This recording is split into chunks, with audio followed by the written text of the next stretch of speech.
So just say hello. Hey everyone, how's it going? We're coming in right now. All right. Hey, hey everybody. Good to see you.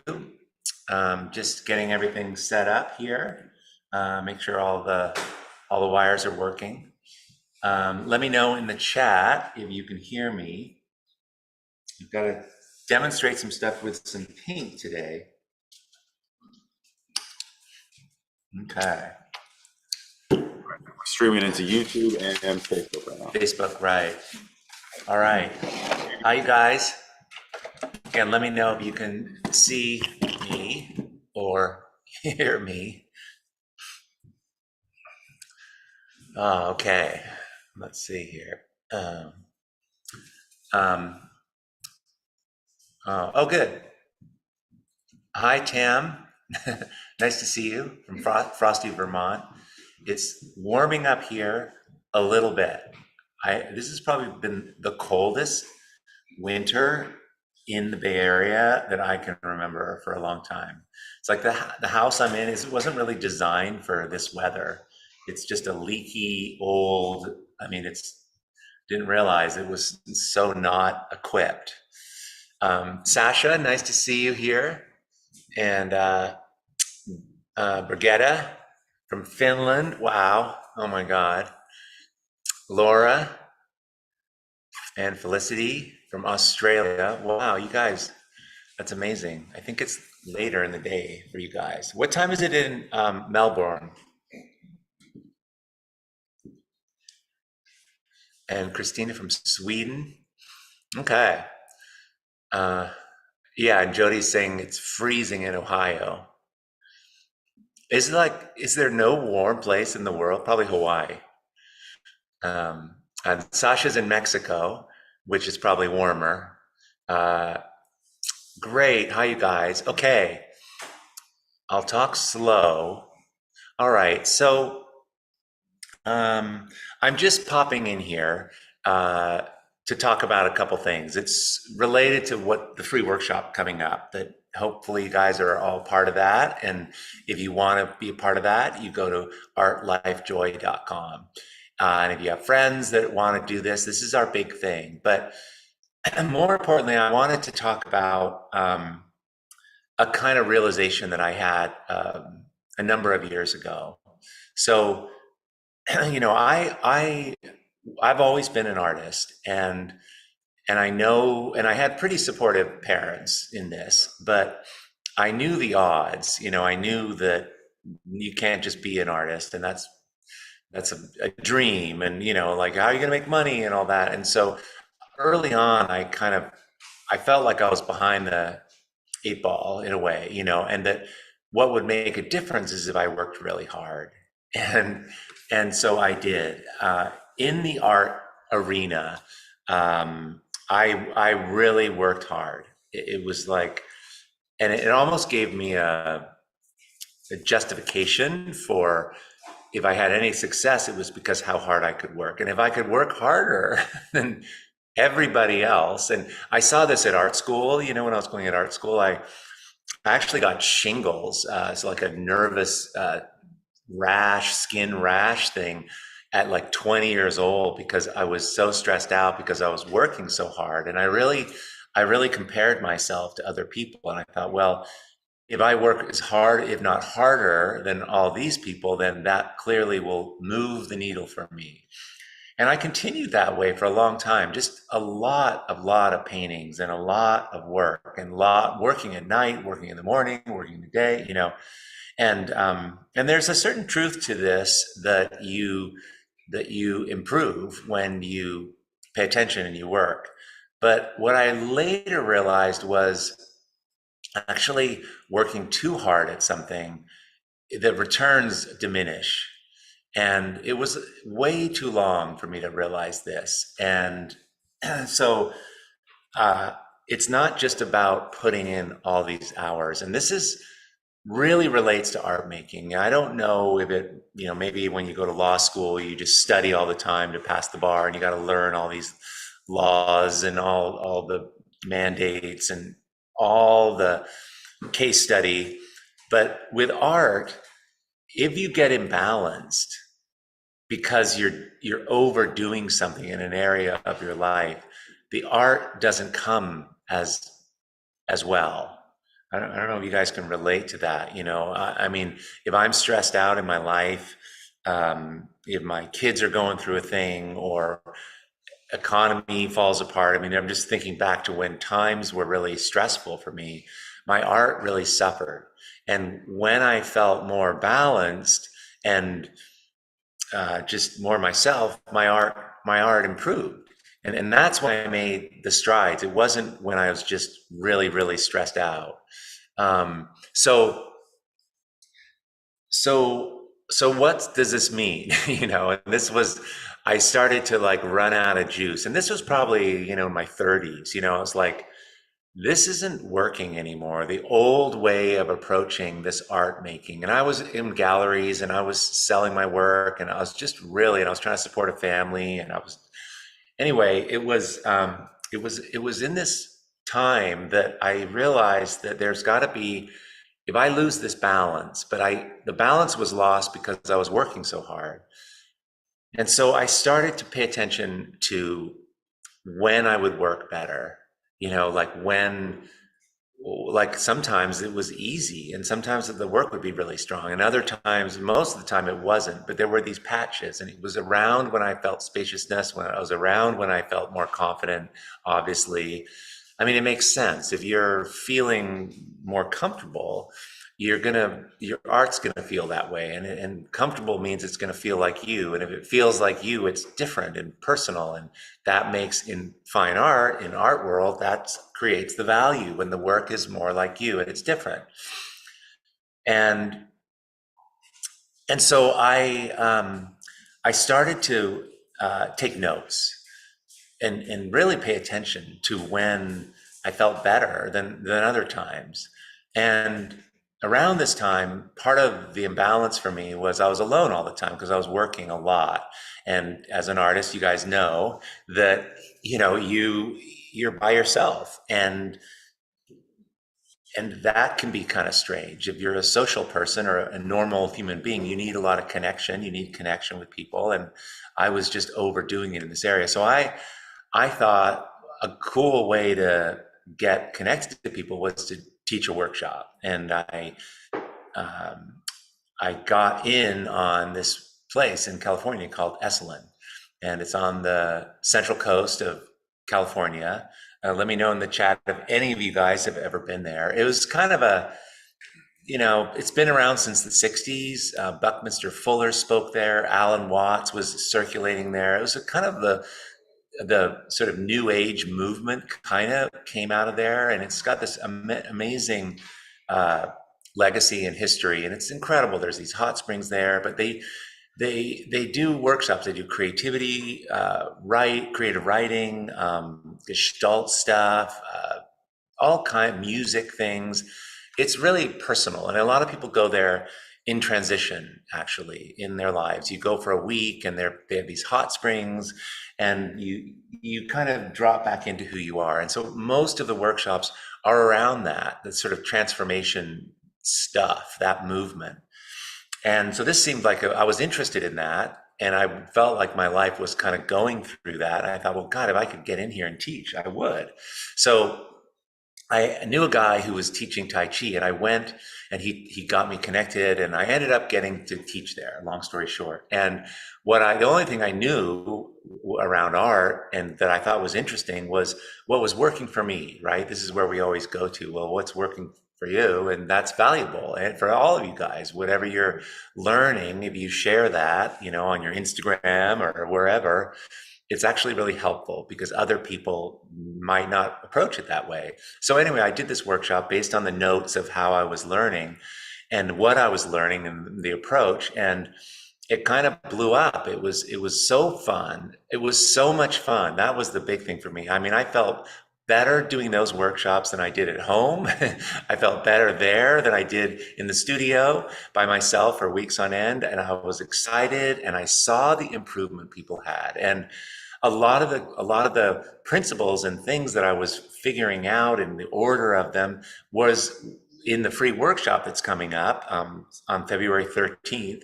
if you go to Art Life Joy, this workshop that we're about to do, Nope, it nope, nope. was the Art Life beginning. Free. Art Life Art Free. Life Just wanted Free. Oh, Art Life sorry. Free. Art Life Free. Oh my God. Art Life Free. I think that was last year. Art Life Free. Um, those ideas that I'm talking about, they're the same actually. I mean, they've been more refined. And and so it was a game changer for me. And I saw what it did for other people. In the beginning, I didn't work with a lot of artists. In the beginning, I just got anyone who wanted to do something creative for a week, and they quit their job and they just wanted to do something different. They thought maybe playing with art materials might be fun. But I saw what happened to their work firsthand. And some of them didn't even know they could do this. And not only did they know they could do this by the end of 7 days, but they were making work that was really personal. And this I knew was amazing because I went to art school and it's hard to make something that feels like your own. That question that everyone's always asking, what's my style? And that's because that's hard. But I saw them using these principles and the approach and the whole vibe of the thing got people really into this. And some of those people kept going. Some of those people quit their jobs. Some of those people are still making art. I'm still connected to them, from all that time ago. And but it really what it wasn't about working hard. It wasn't about working hard. So let me give you an example. You can, and it's about coaching and it's about having information. You can be a pretty good, tennis player, and you can be out there and you want to practice, and you practice and you play against people that are better than you, and you work hard, you learn, and you're out there and you're hitting the ball. The more you do it, the better you get is the idea, which makes sense. And I think Malcolm Gladwell said 100,000 hours or 10,000 hours, at a thing to become proficient at it, and I don't know what that is, but the idea is that you just focus and you do that thing a lot, you'll get better at it, which there's some truth to it. But in art, if you just go for that all the time, it throws the thing out of balance and you can't make the art very well. So you can learn from someone playing against someone in tennis, playing again and again and just every day, or you can put your racket down, put the balls down and go inside and sit in a chair and talk to a coach. And they can have a blackboard and they can show you some things and they can give you a different way to think about it. They can give you strategies and ways of staying focused and different ways that you wouldn't have normally thought about what you're doing, which changes how you do the thing. And then after half an hour, you can go back onto that tennis court and you're better. This is the idea of the free workshop. This is the idea of Art to Life. This is what I teach. It's a shift in your thinking. And it's so cool because you do not have to spend your life struggling. You get to do a thing and learn and then progress quickly. And it can be really enjoyable. The process of becoming the better tennis player or becoming the painter or the whatever, the artist, the creative person, if you're thinking about it in a different way, and you're grounding that in your life, it becomes not only doable but optimal. It becomes amazing to live in a way that makes you feel better, and your art gets better.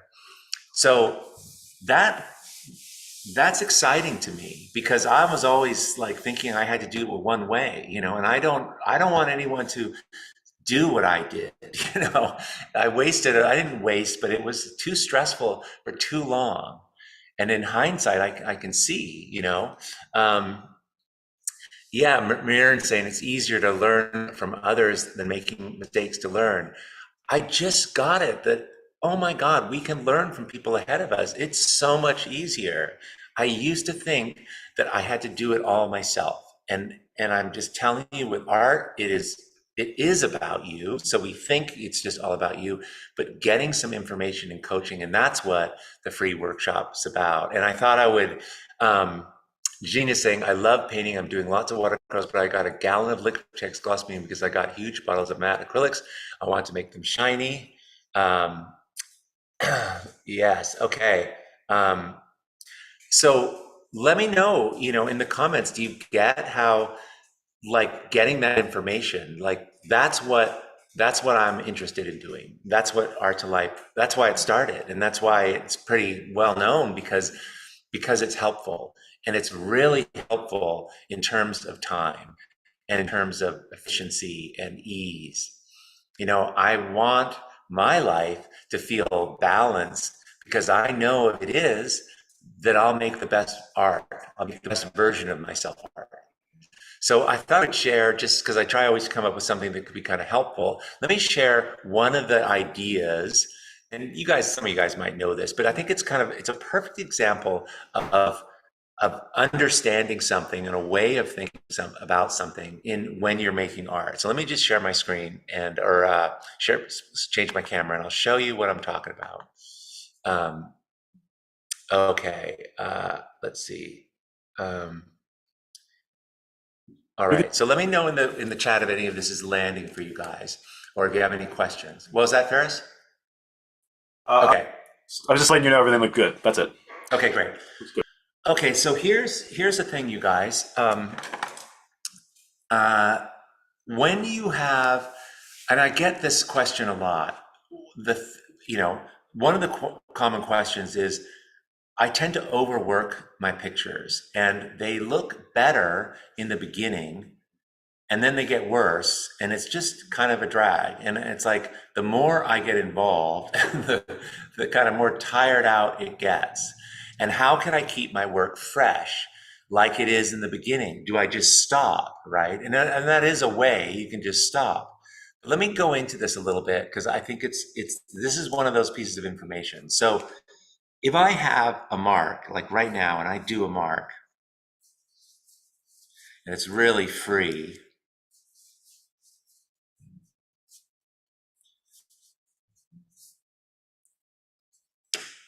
this is pretty exciting, right?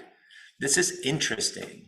But the principles that I talk a lot about, and the idea I talk a lot about in the free workshop and in Art to Life and in all the programs and everything, is this idea of differences.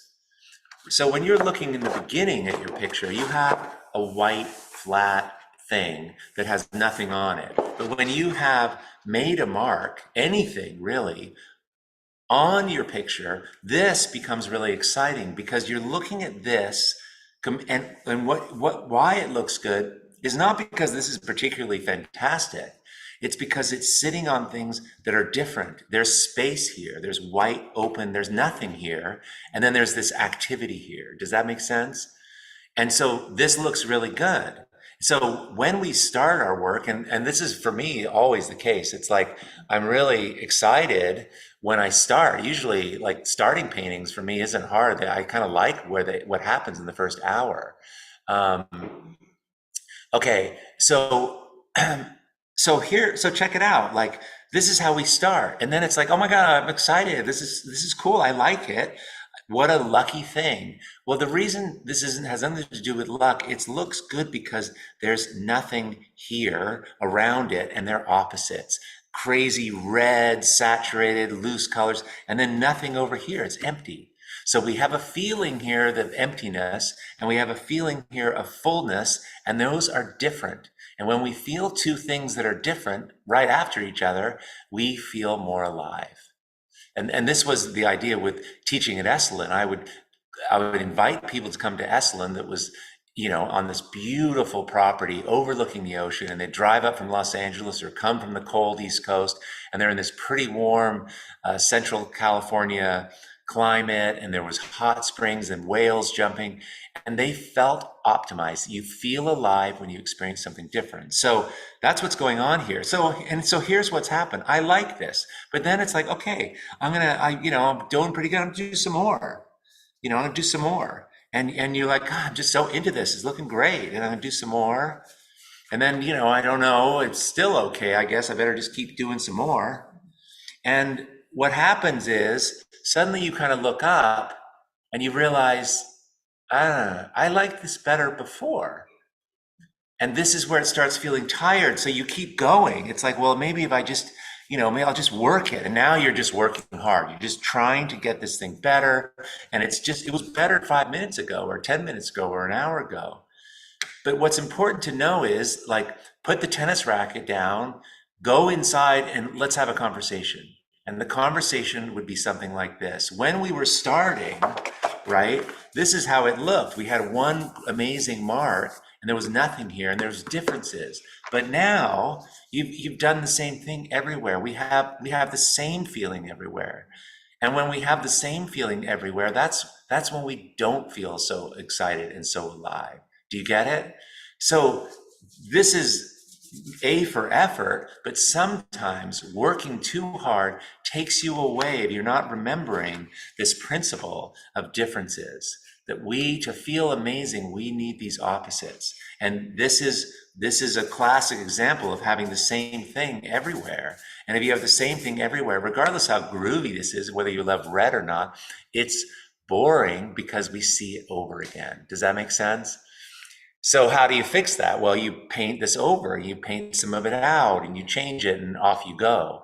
But so many people say, you know what?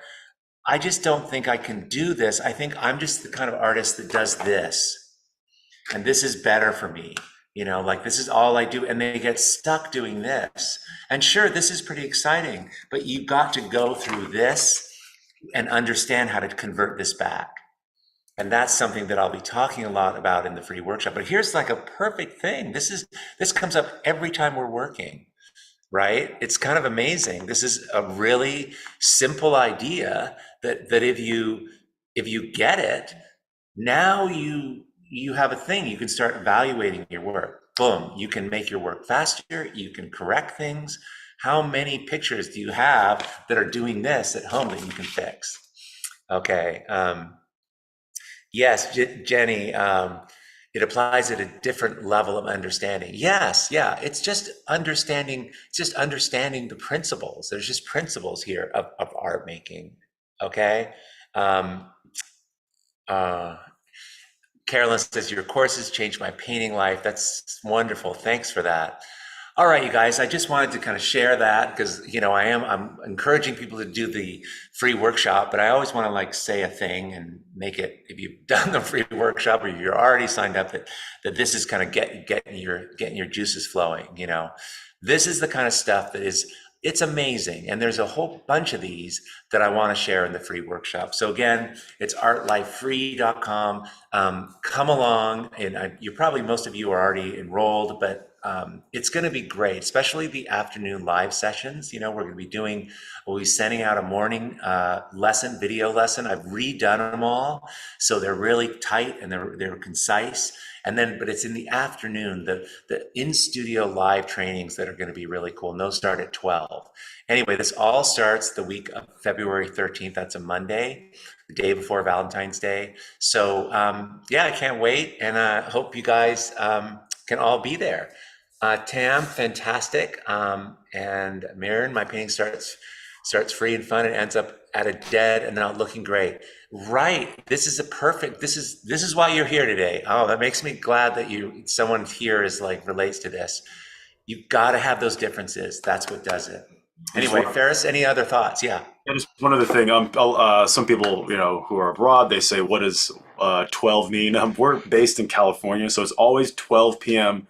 West Coast California Yes. time. In the emails we send out, I know we don't think about this. I'm like, what do you mean 12? In the emails we send out, there's also a link to a time zone converter.